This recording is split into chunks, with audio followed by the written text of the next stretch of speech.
Stein Channel. Bien, las tramas de corrupción, atracos, bandas y violencia son constantes en las series. ¿En las series de roleplay son necesarias realmente? Son necesarias, pero hay que tener algo en cuenta. Que eso muchas personas que se dedican al tema del roleplay no lo tienen claro.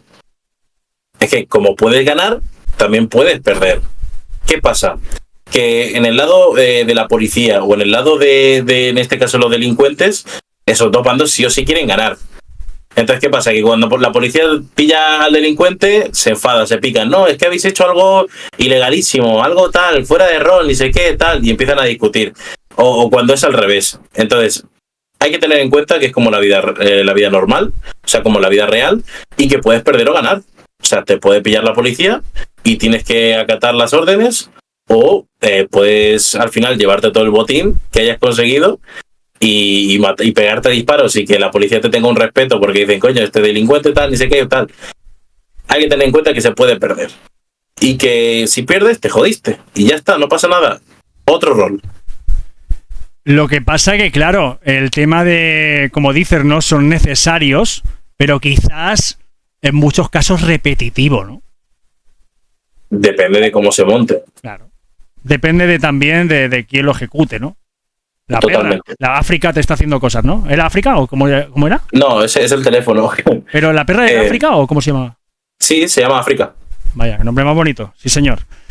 ¿Qué puntos son necesarios y claves para ti en un buen roleplayer? Por no querer forzarlo. O sea, eso para empezar. Tener una base de conocimientos. Una base nada más. Saber qué cosas puedes hacer y qué cosas no puedes hacer en cualquier ciudad. Porque eso es al final universal. Que luego una ciudad te puede decir, pues bueno, esto se hace de esta forma pero distinta, tal. Pero bueno, saber lo básico. Por ejemplo, no puedes atropellar a las personas, y si las atropellas no puedes matarlas, y si las matas te toca llevarlas al hospital porque así va el rol, o llamar a la ambulancia, o saber que aunque la ciudad tú la veas vacía, al final es una ciudad viva, una ciudad con movimiento y que pues cualquier delito que tú hagas pues se va a ver reflejado en las autoridades. Y luego, pues, eso, el tema de no forzar rol. No forzar los roles, que todo salga totalmente espontáneo, que tener en cuenta que puedes ganar o perder un rol, y de que, bueno, tienes que valorar la vida de tu personaje, cueste lo que cueste. No puedes hacer locuras tampoco. ¿Qué es lo que más disfrutas, lo que más te gusta al ejecutar una serie de roleplay con alguien? Las risas, tío. Causar risas en la gente y que, por ejemplo, la otra persona que esté también roleando, una persona random que nos encontremos, ponte que estamos haciendo tú y yo un rol, se descojona y no puede rolear siquiera porque se está descojonando.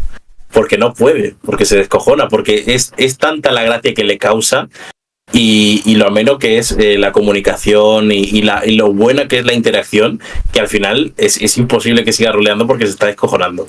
Mira, eso es lo que a mí me gusta. El suizo plantea nos comenta una cosa que dice que yo pienso que los moderadores son muy importantes en los rol y yo creo que no es que sean muy importantes, es que muchas veces son necesarios, ¿no? Totalmente. Sobre todo a gran magnitud son necesarios, ¿no? Porque totalmente.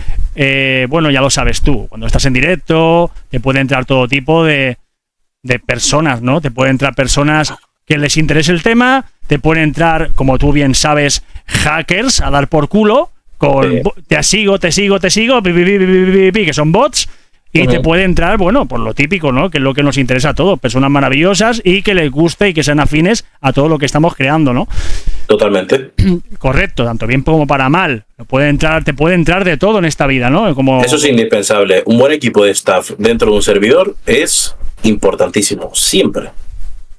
A veces creo que incluso cuando empiezas, tú tienes que involucrarte y ser parte de esa moderación, porque no tienes otra. Es decir, si sois dos los que hacéis la serie, pues ¿verdad, Doblas? Supongo que sois dos los que tenéis que ser también moderadores. No hay más. Totalmente. Y a medida que uno esté hablando, el otro tiene que estar pendiente del chat ejecutando. Porque es que si no,